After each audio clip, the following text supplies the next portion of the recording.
بسم اللہ الرحمن الرحیم۔ ان تکفروا فإن اللہ غنی عنکم ولا یرضی لعبادہ الکفر۔ پارہ 23 سورہ الزمر، رکوع 1 آیت نمبر 7 تا 9۔ اللہ رب العالمین نے فرمایا ان تکفروا، اے لوگو اگر تم کفر اختیار کرو تو فإن اللہ غنی عنکم، تو اللہ رب العالمین تم سے بے نیاز ہے تمہارے کفر اختیار کرنے سے۔ اللہ تعالیٰ کو کوئی ضرر نہیں پہنچتا اور نہ اللہ رب العالمین تمہاری عبادت کا محتاج ہے۔ مطلب یہ ہے کہ نہ تمہارے ایمان سے اللہ کا اپنا کوئی فائدہ ہے، نہ تمہارے کفر سے اللہ کا کوئی نقصان ہے۔ مسلم شریف کی روایت ہے، حدیث قدسی ہے، رسول اللہ صلی اللہ علیہ وسلم نے فرمایا کہ اللہ تعالیٰ نے فرمایا کہ اے میرے بندو، اگر اولین و آخرین اور تمہارے انسان و جن سب کے سب انتہائی فسق و فجور میں مبتلا ہو جائے تو میرے ملک و سلطنت میں ذرا برابر بھی کمی نہیں آتی۔ وَلَا يَرْضَى لِعِبَادِهِ الْكُفْرَ۔ ادھر پہلی بات یہ ہے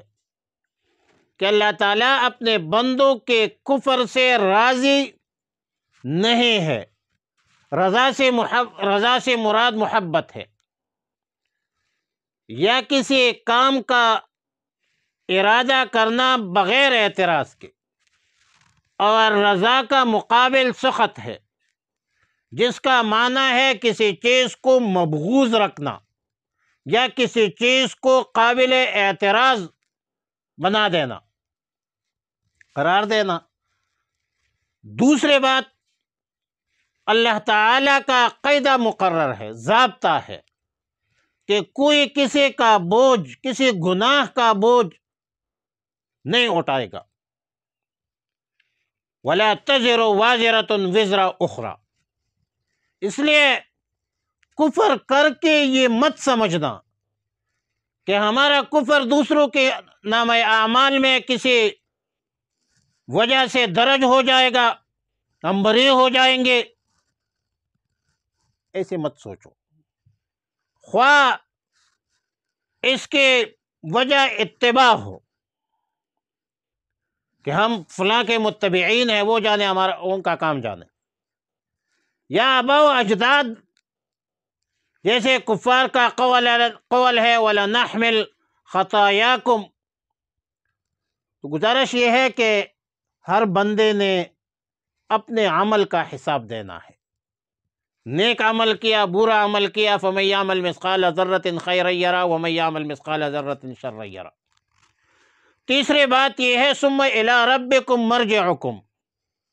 پھر تم سب نے اپنے پروردگار کے پاس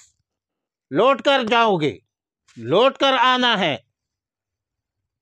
اور صالحین کو ثواب ملے گا اور مشرکین کافرین کو عذاب دیا جائے گا۔ یقیناً قیامت قائم ہوگی، قیامت کے دن کی پیشی ہوگی۔ کوئی شخص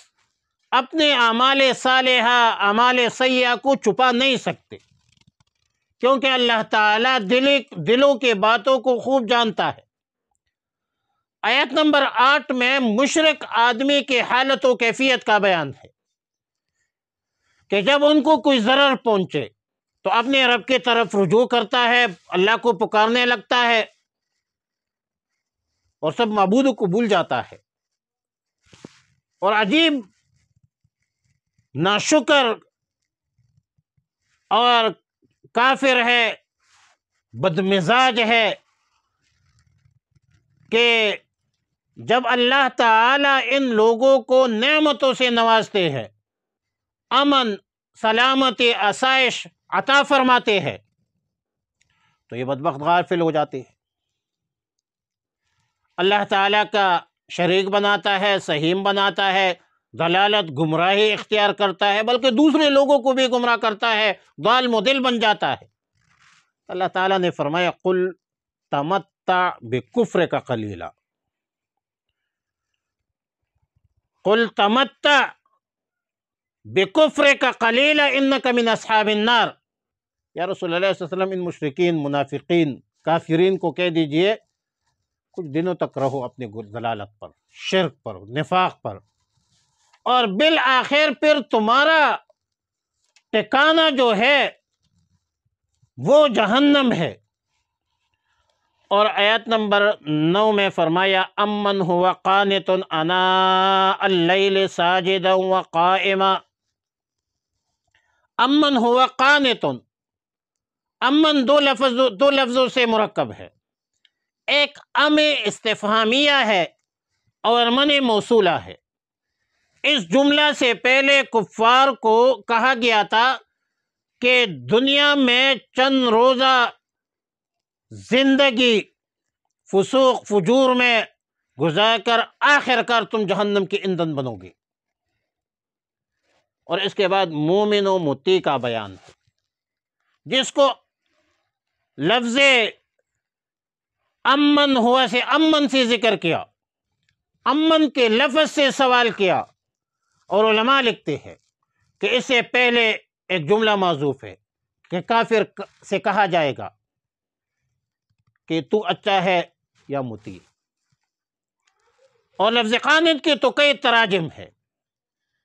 جامع قول ہے سیدنا عبداللہ ابن مسعود رضی اللہ تعالیٰ عنہ کا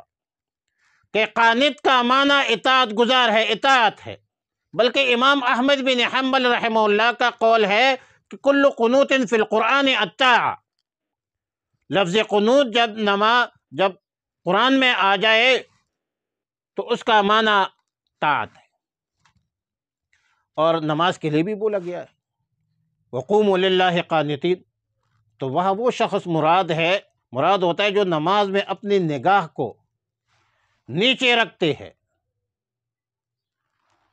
یعنی حکم ہے کہ اپنی نگاہ کو نیچے رکھو اور اپنے کپڑوں کے ساتھ مت کھیلو، لا یلتفتون یمینا ولا شمالا، ادھر ادھر مت دیکھو، دنیاوی معاملات نماز میں مستحضر مت کرو، حساب کتاب نماز میں مت کرو۔ ہاں یہ ہے کہ نماز میں اگر بھول ہو جائے غیر اختیاری طور پر وساوس، وہ اس کے منافی نہیں ہے، قذا فی القرطبی۔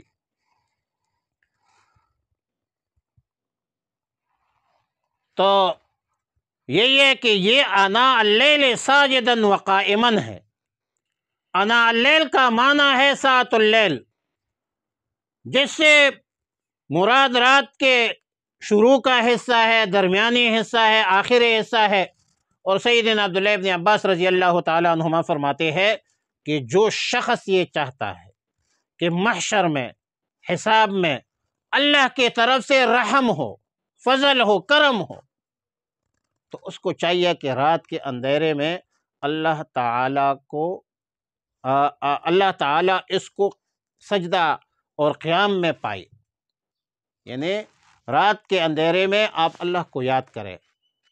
اور آپ کو اللہ قیام اور قعود اور جلوس اور عبادت میں پائے۔ مجھے ایک قول ہے، بعض اہل علم کا، حضرت الاستاد کا بھی ہے، کہ یہ جو مغرب اور عشاء کا جو ٹائم ہے اس کو بھی آناء اللیل کہا جاتا ہے، قذا فی القرطبی۔ ان تکفروا، اگر تم انکار کرو، فإن اللہ، بے شک اللہ تعالیٰ، غنی بے نیاز ہے، عنکم تم سے، ولا یرضی لعبادہ، اور وہ پسند نہیں کرتا اپنے بندوں کے لیے الکفر، کفر کو مفعول ہے، وإن تشکروا، اگر تم شکر کرو، ویرضہ، وہ اسے پسند کرتا ہے، لکم تمہارے لیے، ولا تزر، اور نہیں اٹھائے گا، وازرۃ، کوئی بوجھ اٹھانے والا، وزر اخری، بوجھ دوسرے کا، ثم الی ربکم، پھر اپنے رب کی طرف ہی، مرجعکم، تمہیں لوٹنا ہے، فینبئکم، پھر وہ تمہیں بتا دے گا، بما کنتم تعملون، وہ جو کچھ تم کرتے تھے، انہ علیم، بے شک وہ جاننے والا ہے، بذات الصدور، سینوں کے رازوں کو۔ وَإِذَا مَسَّ الْإِنسَانَ اور جب پہنچے انسان کو ضرر کوئی تکلیف دعا تو وہ پکارتا ہے ربہ اپنے رب کو منیباً رجوع کر کے الیہ اس کی طرف ثم اذا خولہ پھر جب وہ اسے عطا کرے نعمتاً کوئی نعمت منہ اپنی طرف سے نسیہ بھول جاتا ہے